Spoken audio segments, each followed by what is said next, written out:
Yeah, yeah. You don't know what happens when you don't advertise. You never know what'll actually end up happening. No problem. Yeah. Shall we see who needs the biggest town today? Yeah. Right. Well, I'm assuming it'll be you, but we'll see. We'll see. Hello, sir. Yes.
Is it on at all? Testing. No.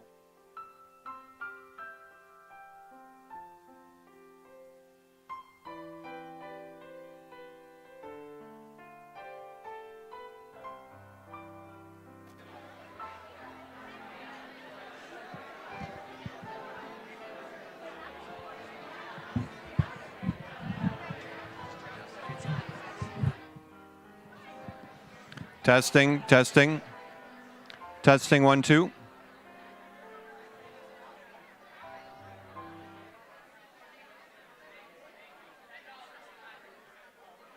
Testing. 1 2. Good afternoon, everybody. We're going to get started in about 2 minutes. So if you can try and find a place, and if you can't, apparently you're standing.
All right, if we can get Cam Alford, paging Cam Alford, if you can have a seat, please. Thank you, Cam.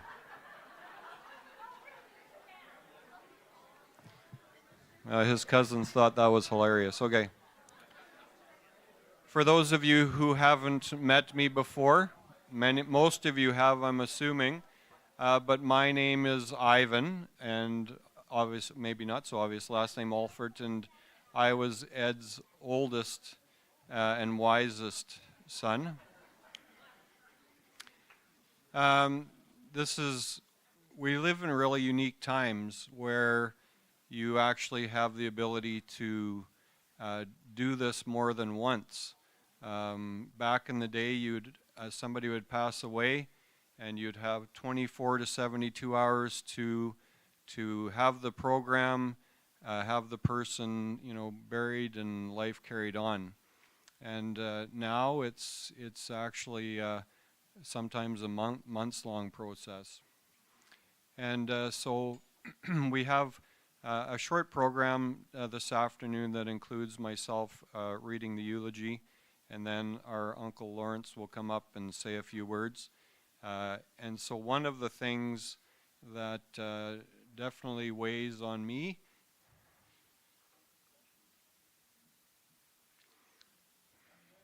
thank you, is that the role of leader in the family, or the next generation, it's really been handed off. And my Uncle Lawrence said to me, "Who's going to cry more, you or me today?"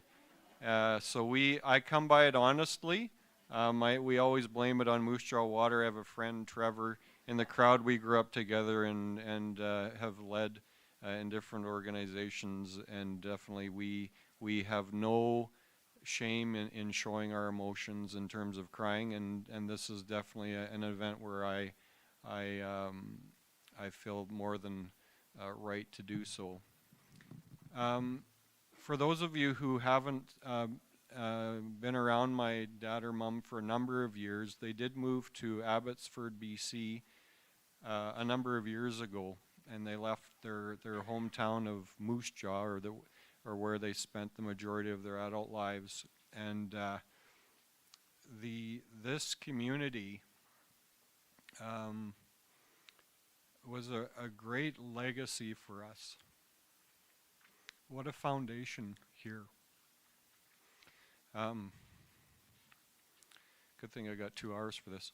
My brother Chris is still here and raising his family here, and what a healthy place to raise a family. It's very community minded, and I see him involved in those ways. And it really developed and built into all of us, going to a really small church where who's in charge of reading this or that today? Oh, it's the Alford boys can do it today. And so you're just put into a lot of different situations and public speaking and those kind of things, and it's really been very valuable. And you don't, looking back, it takes sometimes it takes your parent passing away to look back and marvel at who they were.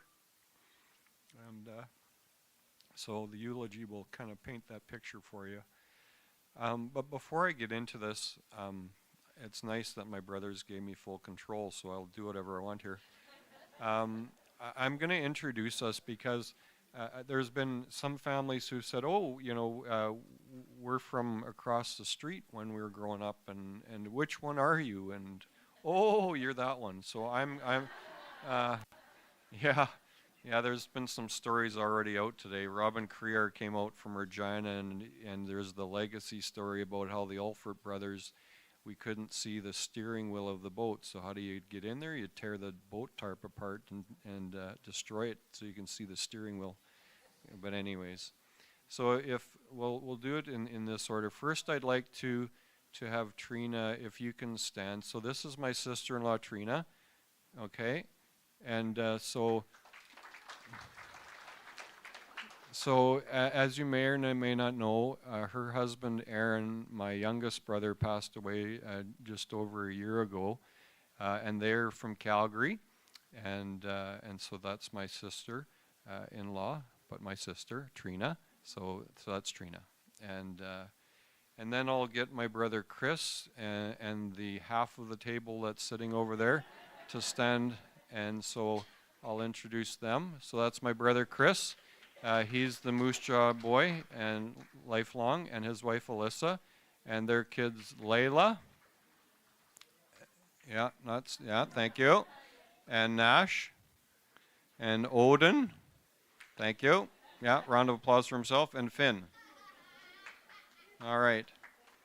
And then my brother Vince and his wife Lynette from Tawasin, BC. And their two boys fresh back from their European vacation, Alex and Tyler. All right. And then my family, my wife Kimberly. Thank you. And yeah, she is standing. Yeah. And my kids Everett. And my middle Peyton. Thank you, Peyton. And my daughter Amy. So that's our crew. I haven't missed anybody, right? Okay, good. Okay. So in terms of the program today, I'm going to do the eulogy, then my uncle's going to say a few words, and then we're going to move into a video presentation over on the far wall, and then we're going to open it up for memories. And we did this in BC, and it was just very much a blessing for us to hear all of the things that memories people have of my dad. One of the things that I also felt important to mention today in terms of this journey we've been on celebrating my dad's life, he lived in a retirement community. They had bought a condo in Abbotsford, and the community threw an event. There was 100 of the residents there. They had a slideshow. They had a full picture display that they've gifted us with, and it was and they had a tribute time. And it was the first time in the history of that complex that they'd ever done it for anybody. And so, yeah. So everybody in this room has a sense of why. He never changed. He was always that guy. Oh, you need it fixed? You don't know how to fix it? I'll figure it out. Oh, you need to learn how to inject somebody with a medication? Oh, yeah, I was a nurse. I'll come over. I think he did that willingly with some of the neighbors who he...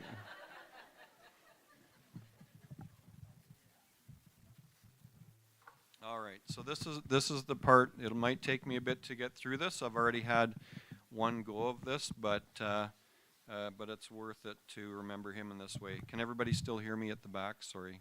Okay. Good afternoon. Our family thanks you for making the effort to attend today's memorial service, whether in person or online. And the last time I read this, I was giving a special shout out to Alex and Tyler watching from the Canary Islands. Must have been nice. Okay. For those of you, well, I've already told you who I am. All right.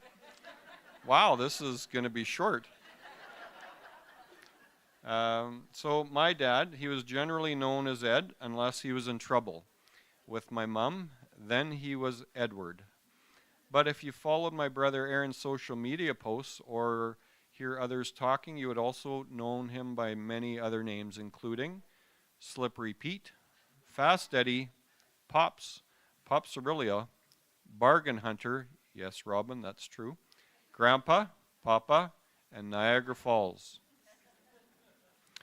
To say our dad's death was unexpected would be an understatement. From where we sat, he was at the top of his game, physically, mentally, spiritually, and emotionally. A story I would tell people about how my dad was doing. We were in Vancouver. We were at a Vancouver Canucks hockey game. All of us boys had gone out there to spend time with them. And we were exiting the arena at the end of the game, and we were behind some slow-moving people.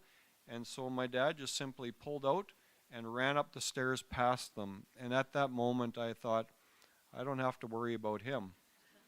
But obviously, God had other plans. When he was young, he might have been described as a tall, lanky, quiet, introverted boy from a farm in rural Saskatchewan for whom English was his second language.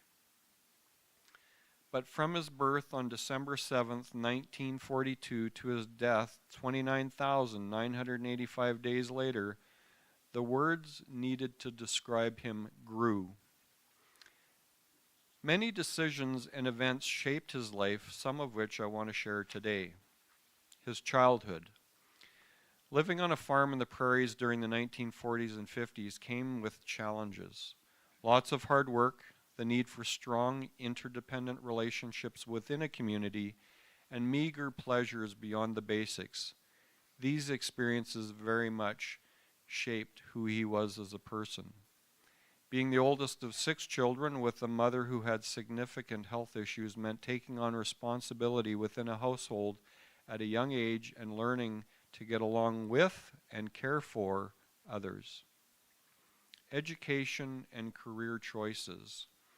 After high school, he attended Bible school for 3 years, which helped solidify his spiritual foundation, positively impacted his personal relationship with God, and was a place where his love for music and singing grew. Rather than return to the farm like many oldest sons would have done at that time, he got up the courage to leave home and pursue an education that would lead to a decades-long career he loved, as a registered psychiatric nurse, where he would be able to care for and love some of the most vulnerable people in society.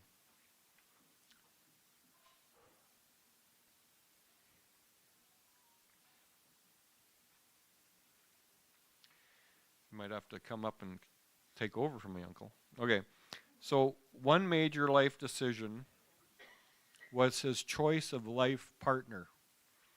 You ever meet my mom, Margie? My goodness, what a character. In the summer of 1966, while working in Moose Jaw at Valley View Center as a nurse's aide, he met and was pursued by a beautiful and social young woman named Marg Walter. Her first move was to ask the shy, introverted guy for a ride home from work, to which he said yes. During their courtship, he was warmly welcomed by the Walter family, including being invited to the farm for meals because Grandma thought he was starving. And we have that in our legacy. My brother Vince, his mother-in-law invited, or actually, here's a story. I got to tell this one. You know you're in when your future brother-in-law is tasked with carrying your sister's lunch to university, walking across campus and delivering it every day because she thought he was starving. Thank you, Vince. Worked out pretty well. On a Sunday in May 1967, he succumbed to her advances and asked her to marry him. His decision to date and marry someone who did not come from a Mennonite background was contrary to cultural norms in his community, and as the oldest child, was a major event in Alford family history. A story he told often was that the most important thing to his parents was not her background, but rather whether she believed Jesus died for her sins and was her Savior. As a couple, they decided to have children, resulting in a family he loved and cherished that included 4 sons and their wives, along with the 9 grandchildren, which were his pride and joy. In June 1997, his world changed dramatically when his wife experienced a debilitating stroke that placed him in the role of caregiver at home. From that moment forward, he demonstrated to the world his commitment to his marriage vows, and with integrity, loved and cared for her with joy.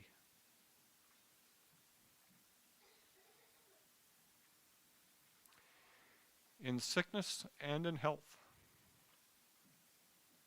until death parted them in 2021 after 53 years of marriage.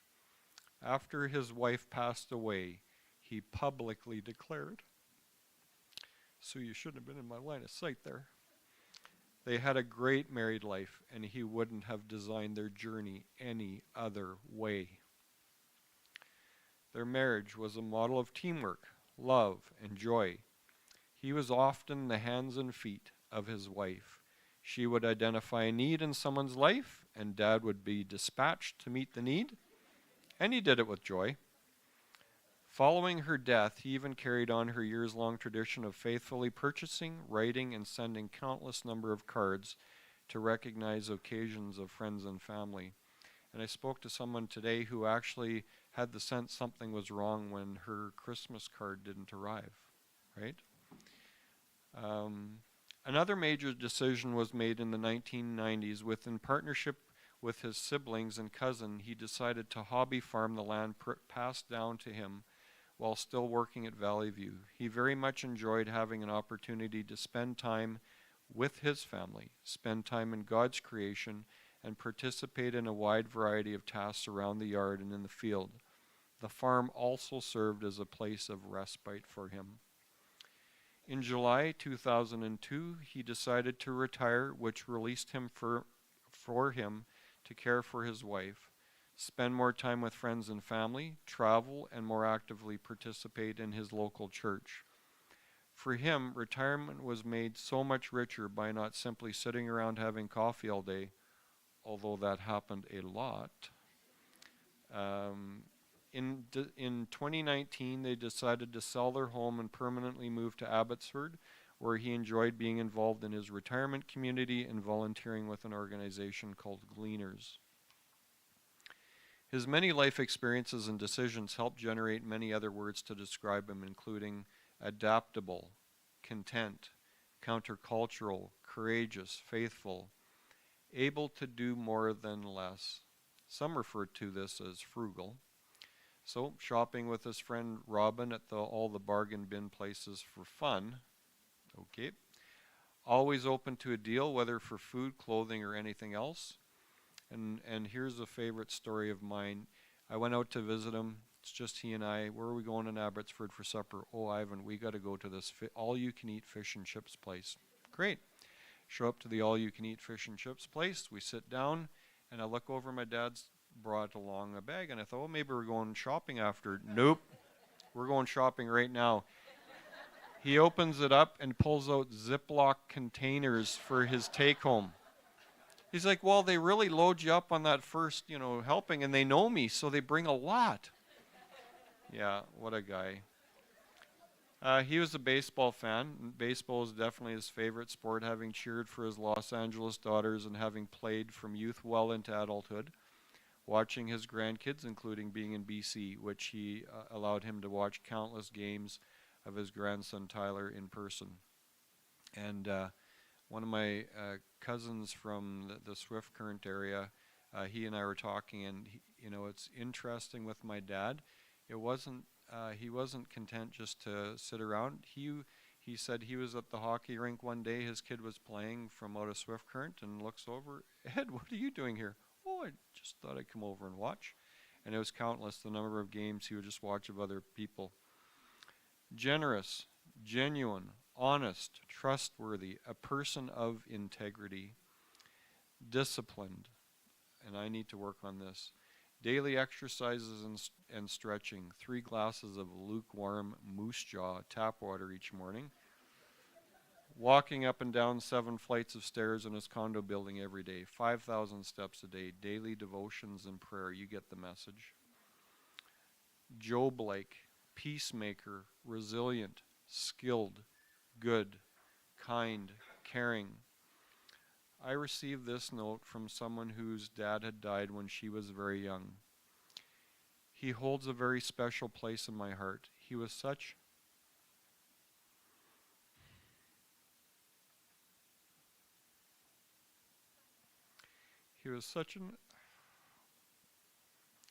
an example of kindness and joy.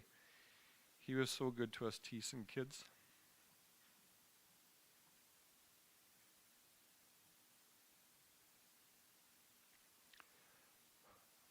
And allowed me to give him all my Father's Day cards I made at school without batting an eye, and just being caring and appreciative. Spiritual leader, quiet servant leader, and lifelong learner. Human, he was willing to share and be open about the challenges he faced in life, including how taxing caring for a loved one with disabilities can be, and that life wasn't easy or perfect. We're dealing with depression and understanding and learning the signs and then dealing with it. Vulnerable, tender-hearted, forgiving, wise. Proverbs 22 verse 6 in the Bible says, "Train up a child in the way he should go, and when he is old, he will not depart from it." It was incredible to be a son of Ed Alford and to be able to learn from him, except when he used his incredible wingspan to reach around when he was driving to grab your knee and squeeze to correct your behavior. Right? Finn, that works, doesn't it? Yeah. Okay. I want to read some memories and thoughts my brother Chris sent for me to share. His words very much paint a clear picture of life as his son. And as you listen, I am sure you will agree, you can clearly see our dad in them. Anyone that knows my pop knows that he was one of the nicest men you'd ever have the pleasure to meet. He was kind, humble, selfless, loving, a great listener, hardworking, and unbelievably patient. He loved being around people and was so generous with his time. Like most young boys, I looked up to my dad and followed him around whenever I could, especially when he was working on projects around the house or on the farm. Dad had a strong work ethic. He rarely asked for help. He'd just start working on whatever needed to be done, and if we joined him, great, and if not, that was okay. He led by example, never needing to tell us the work had to be done because we simply wanted to be around him. As a kid, I remember waking up early just to sit with him while he had breakfast before he headed out. Rain or shine, he walked to work and back virtually every day. When he'd come home, he'd lay on the living room carpet for a nap, and Mom would make us wait 30 minutes before we could attack him to play. And that is a very vivid memory for me. Some of my fondest childhood memories were spent hours playing baseball in the front yard with Dad. He never quit unless I did. Dad loved watching us play sports and coached all of us in baseball at one point. As a spectator, he was a quiet supporter. He'd bet all our games, but you'd never hear him yelling from the stands or embarrassing himself or us by shouting at officials, parents, or coaches. I had some things to learn in that regard, didn't I, kids, as a spectator? Okay. One thing that never ceased to amaze me was how many people had worked with Dad and had nothing but praise for him. Over 37 years, you'd think there'd be at least one or two people he didn't get along with, but if there were, I never met them. I lost count of the number of people who'd come up to me to ask, and this is the burden of living in Moose Jaw, if Ed was my dad, and then proceed to tell me what an incredible boss or coworker he was. Even the staff at the Bank of Montreal branch in Moose Jaw still ask about him, saying they missed his visits to the bank. You never truly appreciate the sacrifices parents make until you become one yourself. As I stepped into fatherhood, I realized just how much Dad had given to us. He never judged or offered unsolicited advice, but whenever I asked, he might offer something up. But he was always there to remind me how proud he was and what a great job I was doing.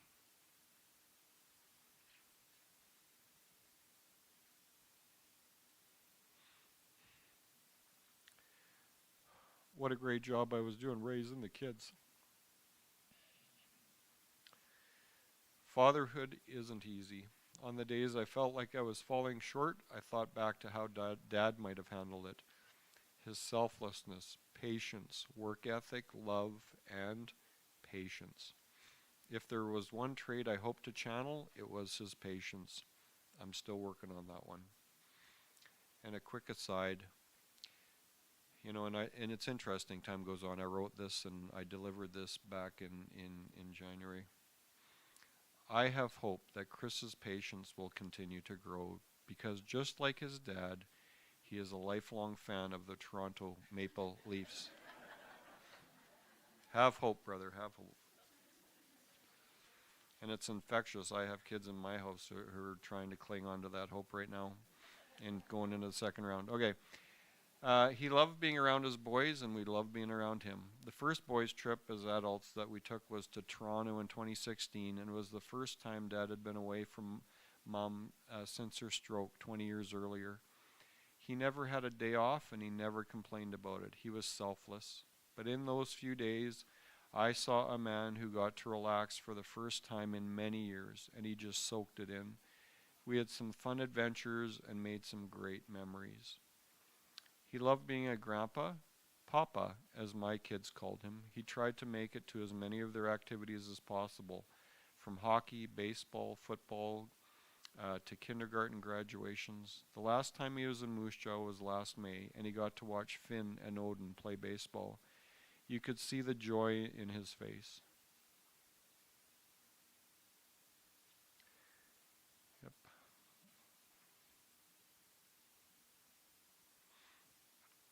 They dragged Papa into the front yard or into the garage to play hours of catch and hockey with them, just like he had with me when I was their age. Only now he was 82, and yet, just like back then, he never quit. I had to be the one to call off the boys to give Papa a break. Watching them play together brought back those same great memories I had as a kid. And they actually sent us a video, and it's amazing. There's my 80.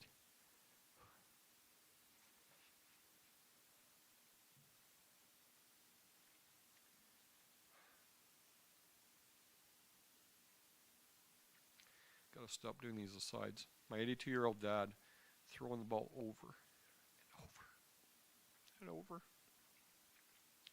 Yep. The last one-on-one chat Dad and I had was an early morning call in late November. It was an early call for him since I was on the way to work, and in true Dad fashion, he went on to apologize for not checking in enough to see how I was doing, especially how I was coping with losing Aaron. I told him I was doing fine, which was a lie, and I'm sure he could hear it in my voice, but I didn't want to burden him, knowing the loss was crushing for him too. I was so grateful that Dad and I were together when we spread Aaron's ashes. Those two shared so many personality similarities, and it's hard to believe that both are gone and so close together. I've only got 20 more pages, so.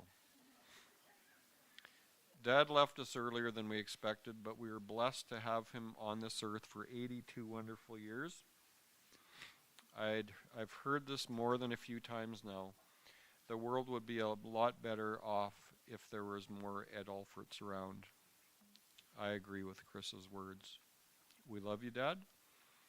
We'll miss you terribly, but we take comfort in all the great memories we shared. The lessons you instilled in us, and knowing you're reunited with Mom and Aaron, having some laughs. I'll see you on the other side, Pop. What an amazing person he was. What an incredible life he led. We were so blessed to have him as a father, grandfather, and friend. Our dad was a quiet example of how to live life well. But one of the things that when we're putting this together is, what did my dad view as the most important thing in life? You can't speak about my dad without speaking about his faith in God. There's no doubt the decision that had the greatest impact on shaping his life was his personal relationship and decision to accept God's free gift of salvation made available through Jesus' death and resurrection. Out of this decision, he gained a biblical worldview. The Bible became his guidebook for life. He chose to live out his faith and be a witness to what God had done in his life, and a wonderful spiritual heritage was continued for his family and the blessings that flow from it. Something you may not know about his faith story was that in 1966, as a 24-year-old, in addition to meeting his future bride, he became a founding member of a small church called Regal Heights Mennonite Brethren, where he spent countless hours serving over the next 3 decades. Joy. One of the marks of relationship with God was his deep, abiding sense of joy that came from God, and this joy gave him strength. Our dad's joy persisted regardless of life circumstances. Just look at his photos or videos of him, and you will see that joy emanated from him. It's unbelievable when you look at photos of him. Relationships, and as a dad, I knew he was just speaking right at us. Relationship, relationship, relationship. And this is an area that I got a lot of room to grow, but relationships were a key priority for Dad, and without a doubt, the number one relational priority throughout his life was with his God. James 4:8 says, "Draw near to God, and he will not draw near to you." God was very near to my dad because of his daily and extremely consistent routine of spending significant time alone, reading his Bible and praying before he did any other activity in the day, even if it meant having to get up earlier to make it happen. In his last years, his weekly routine included listening to hours and hours of Christian music, attending church in person, often listening to one or more services online, and also preparing for and participating in his 2 different Bible study groups. And his reliance on God as he cried out to him for help in difficult times, and through his caring for the most vulnerable. It was interesting to observe that his letters over the last couple of years, his own words were becoming fewer on the page as he was increasingly writing out God's own words to express his thoughts. What is important in life? Because of his love and care for other people, Dad wanted others to know the impact God had on his life, and he took the opportunity to share of this publicly when he spoke and through letters that he wrote. What he shared about how God impacted his life included: "I grew up thinking I am who I am because I work hard and do things right, but I have learned that I am who I am because God makes me who I am, and I just have to follow what he says. And if you think I'm a great guy, I am a great guy because of what God has done over my years of living. I have learned that all I have to do is let God take care of things, and all my responsibility is to obey what he wants me to do. God loves us so much that he gave his son for us so that we can be free. God does not love because of what we do or who we are. He loves us in spite of what we do and who we are, and he'll never stop loving us." He often shared examples of how during difficult times he had cried out, "God, I can't do this anymore. Do something." And God did something. And he shared with increasing frequency, "God is taking care of me." And then he would back it up with a life experience that demonstrated it. Living in a seniors complex and the sudden, unexpected death of his son less than a year ago were clearly reminders that another day is not guaranteed. Because of his love for them, I know the urgency with which he wanted to ensure his grandchildren, children, friends, and any other family would know the way to salvation, because he believed eternal life in heaven is reserved only for those who follow Christ. The last word. My dad sent out an inspired letter only a few days before he died, and I have chosen to let him have the last word to end this talk.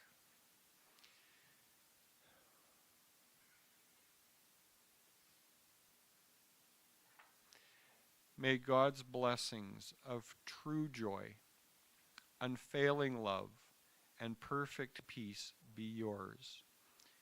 Today, remember, God created you.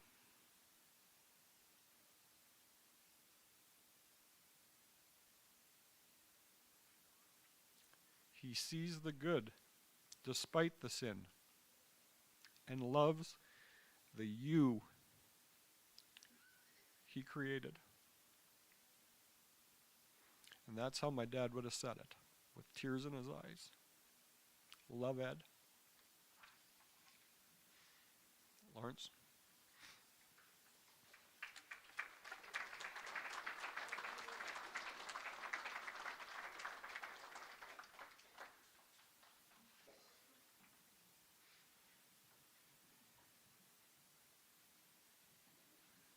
I think I'll win.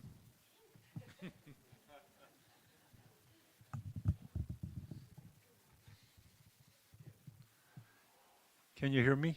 Or Let me do one more.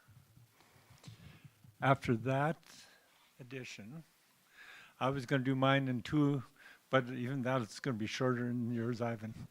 Two preliminary comments before you even get started on your history lessons on grandkids. You're going to see where this fellow started out from. Maybe I won't, but anyways. First, Ed wasn't that great an athlete.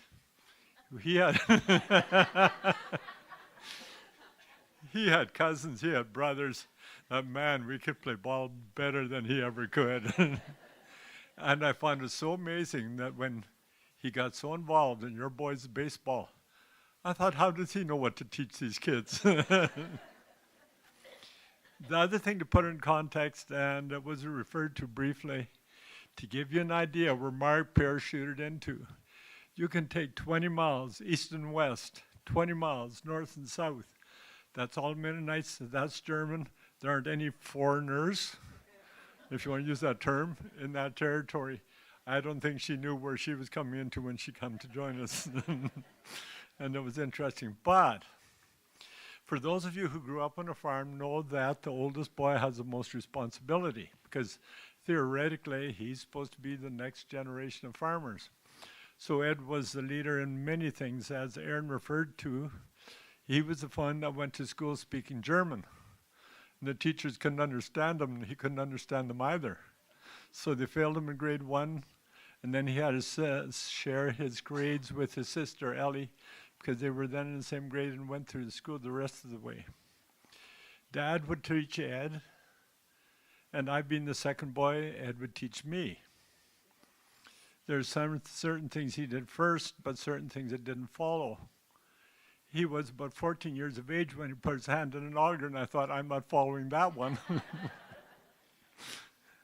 Then, our next challenge was, I was about 14 years of age, no, maybe 15, he was 17. We had a Massey 90 combine, and we had to put it away every fall. But we made one mistake, we didn't cover the muffler. The next year when he pulled out the combine, it was not running well. And he just said to Ed and me, you guys broke it, you guys fix it. You take this engine out, I'll fix it, and then you guys put it back in. Boy, Ed and I counted every bolt, every wire, that was in that. We took off the big wheel, we pulled the motor out, Dad fixed the engine, we put it back in, and it all ran fine. The other thing is, Ed always got the big stuff, and I got the little stuff. We had two tractors. One was a U Minneapolis, and one was a Z, and I know that doesn't mean much to you. But Ed had a 12-foot disc, and I only had an 8-footer. Then he got a 16-footer, and I still had an 8-footer. And the other thing is, and I'm going to just keep switching back and forth, Ed and horses. When we first were farming, if this isn't too gross, Ed and I had to clean out the barn using what they call a stone boat. I don't expect you guys to do it, but it's a little thing that you pull on behind a horse, and we'd had to clean out the barn and take it out to the field. Also, when he was in grade 10 and I was in grade 8, it stormed so much that they couldn't drive the vehicles anymore. So we actually had a sleigh with a team of horses, and Ed drove that to school every day and back for about a month until the roads opened. And Dad gave us one instruction, if any of you are familiar with horses. If it's ever storming, just let the reins go. They'll take you home.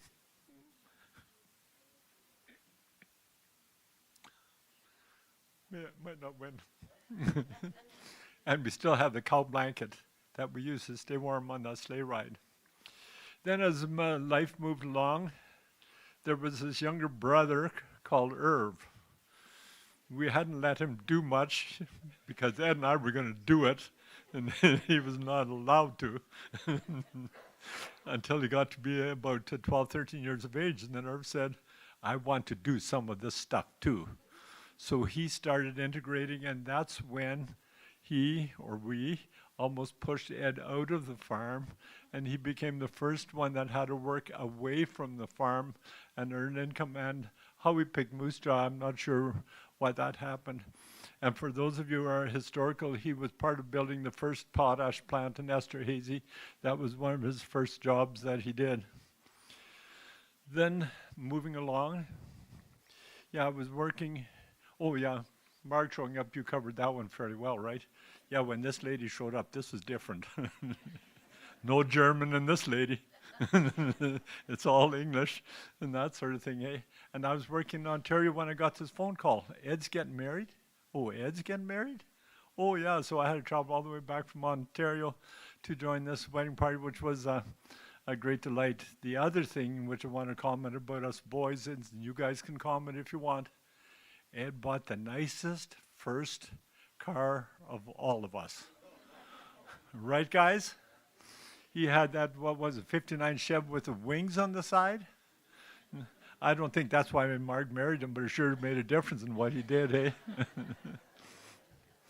He then, as you know, moved on, and Ivan has outlined that well. But yeah, he was a brother. That another decision which Ivan didn't cover was when our dad passed away. Okay, what are we going to do now? What's going to happen to this farm? And we got together, and Ed and I, first of all, because we'd done a lot of the farming together, said we're willing. Then Mike and Irv agreed that we would run this farm, even though Mom says you guys aren't smart enough. My response to Mom was, your dad taught us how to do this stuff. And when we finished harvest the first year, Mom was in the hospital, and I said, here's your stupid boys, they're finished first, are you okay with us now? And we really appreciated Ed had more common sense than I did. I always have a lot of ideas, and Ed would tell me, which is the best, and I think we're just going to do that this time. We're not going to be fancy. Then, as you probably know, when Ed retired, then we transitioned. We now went with Art at that time, and Corbin and Wanda and that family, and we farmed together. I want to just switch a little over, because I'm ADD, to his spiritual side. Ed, every morning when we were farming together, he'd have his devotions while I'd be going out the door to get something done. And he would come and join us later on. If you look at his service in the church, in West Bank Bible Camp, he started as a counselor. Then after Bible school was finished, he actually sat on West Bank Bible Camp for about 10 years and helped develop that whole program. Ivan already has referred to how he was a church planter in Moose Jaw and has worked on church boards all along, I think until his retirement. And he had really enjoyed his music and his music ministry. Ironically,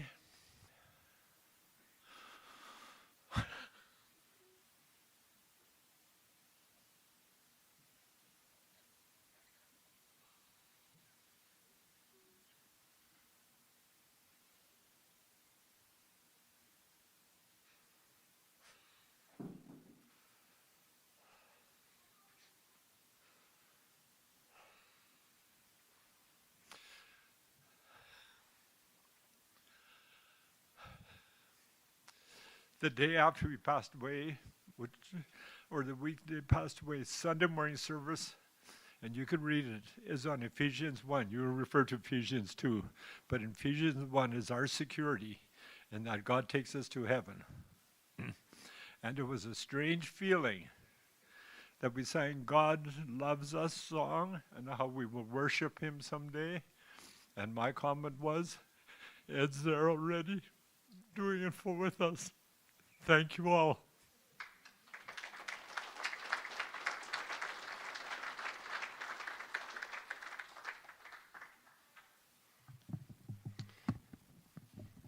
Well, there you go. We've laid a really good foundation for you. You don't have to worry if you cry. You'll be part of the norm. So, yeah.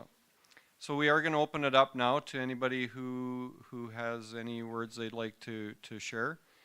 So we'll open it now, and I'm happy with awkward silence, so just be prepared. Oh, you want to do that first? You want to do it first? Okay. Okay, so I'm speaking to the person in another room who is going to be doing the video. We are transitioning to the video now, please. Okay. This is a pretty pretty neat place. I can just say it into the mic and it'll all start happening at some point, right, Chris?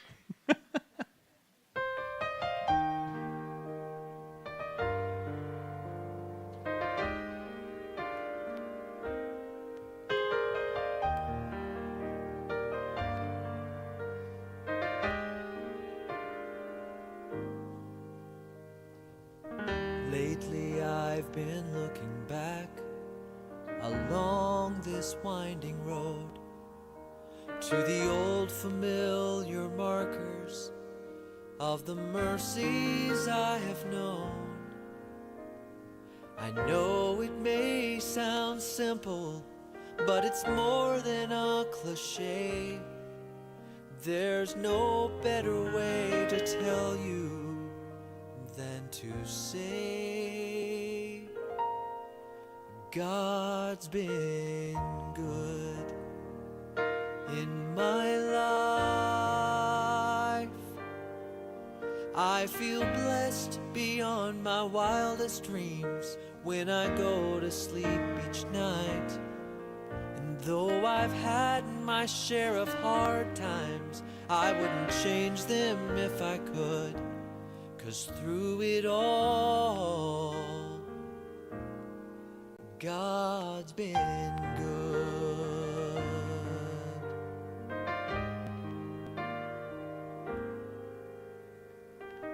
Times replay and I can see that I've cried some bitter tears, but I felt His arms around me as I faced my greatest fears. You see, I've had more gains than losses, and I've known more joy than hurt, as His grace rolled down upon me undeserved. For God's been good in my life. I feel blessed beyond my wildest dreams when I go to sleep each night. And though I've had my share of hard times, I wouldn't change them if I could. 'Cause through it all, God's been good. For God has been my Father, my Savior and my friend. His love was my beginning, and His love will be my end. I could spend forever trying to tell you everything He is, but the best way that I can say it is this: God's been good in my life. I feel so blessed beyond my wildest dreams when I go to sleep each night. And though I've had my share of hard times, I wouldn't change them if I could. 'Cause through it all,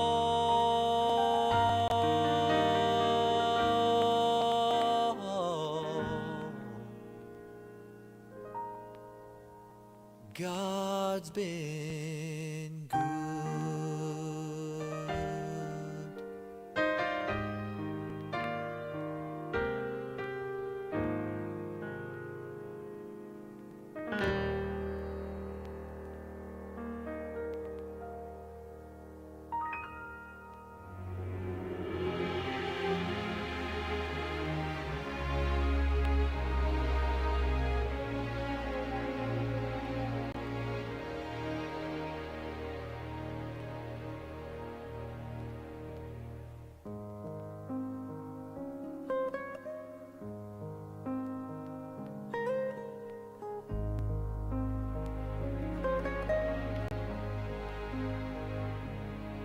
When I'm less than I should be, when I just can't face the day, when darkness falls around me, and I just can't find my way, when my eyes don't clearly see, and I stumble through it all, you I lean upon, you keep me strong, and you raise me when I fall. You are there when I most need you. You are there so constantly. You come shining through, you always do. You are always there for me.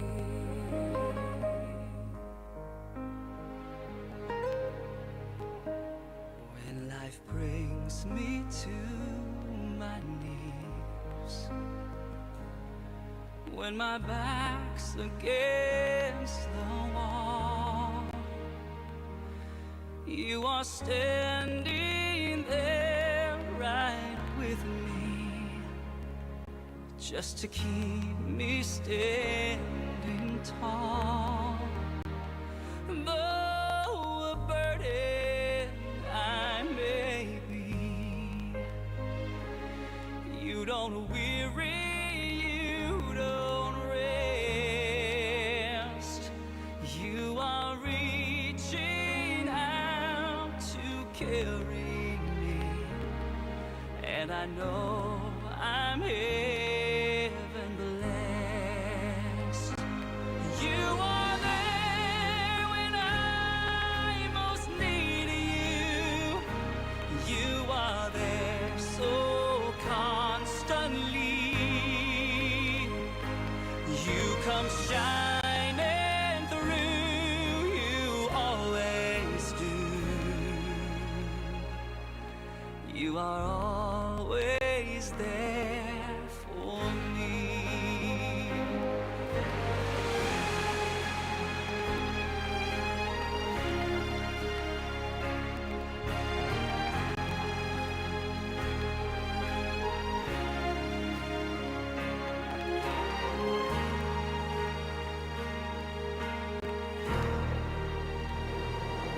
You are there when I most need you. You are there so constantly. You come shining through, you always do.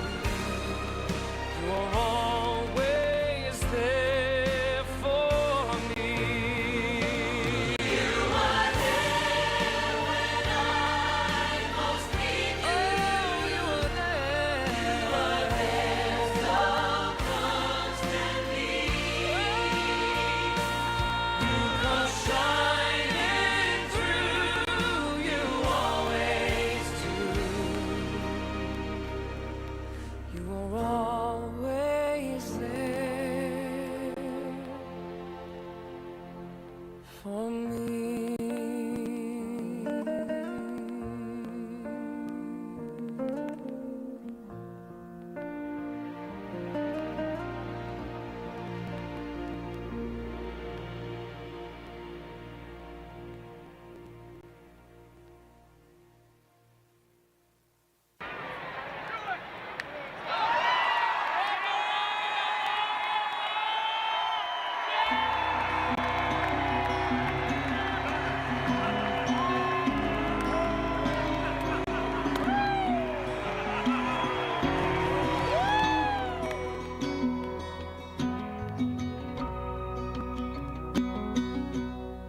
You know there's a light that glows by the front door. Don't forget the keys under the mat. When childhood stars shine, always stay humble and kind. Go to to church 'cause your mama says to.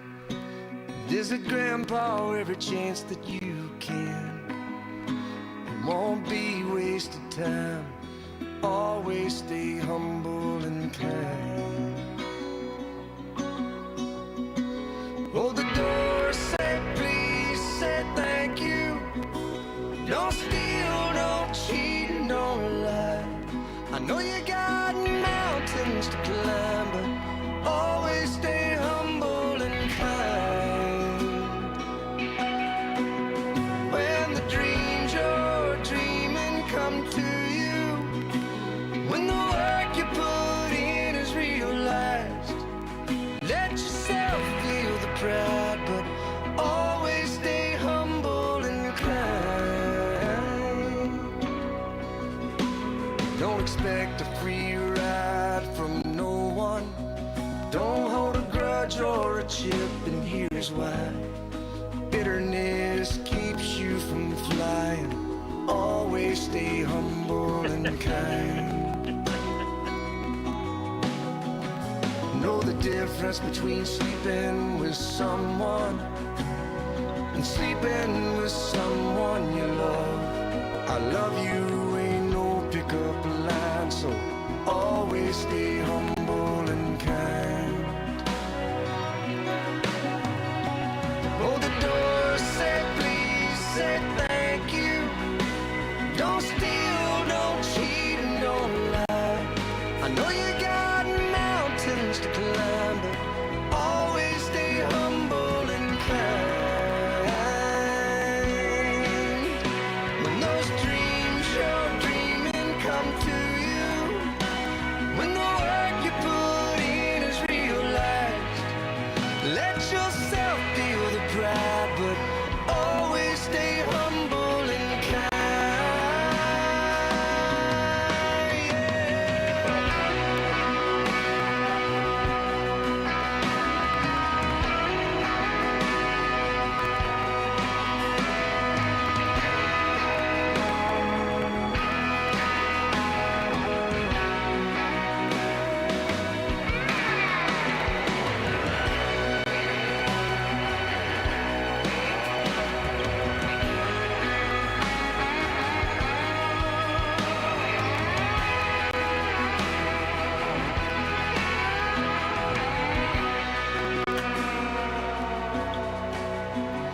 When it's hot, eat a root beer popsicle. Shut off the AC and roll the windows down. Let that summer sun shine. Always stay humble and kind.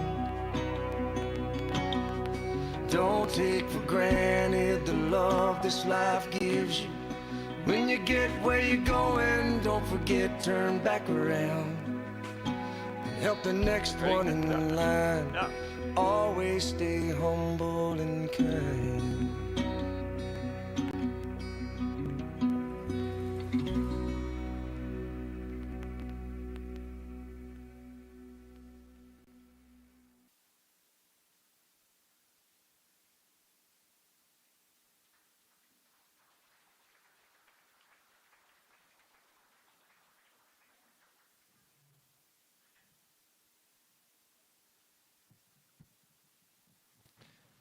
All right, Alyssa, do I now have... oh, yeah, thank you. I'm glad you're in part of this family. Okay, so thank you very much, Alyssa. Can we just give a round of applause to Alyssa for being behind all of that? And just like Vince was responsible for Mom and Dad when they're in BC, it's good to live in Saskatoon in neutral territory, because I am not in the heart of anything. So thanks to Chris and Alyssa for everything they did to arrange everything for Moose Jaw. So there's some food over there. So feel free now to just go and grab some food and top up your beverages, and then we'll start the open mic once people have settled a bit after that. So we're just going to give it a couple minutes. Help yourself to the food, and then we'll get the open mic started. Thank you. I'll talk to you in a minute.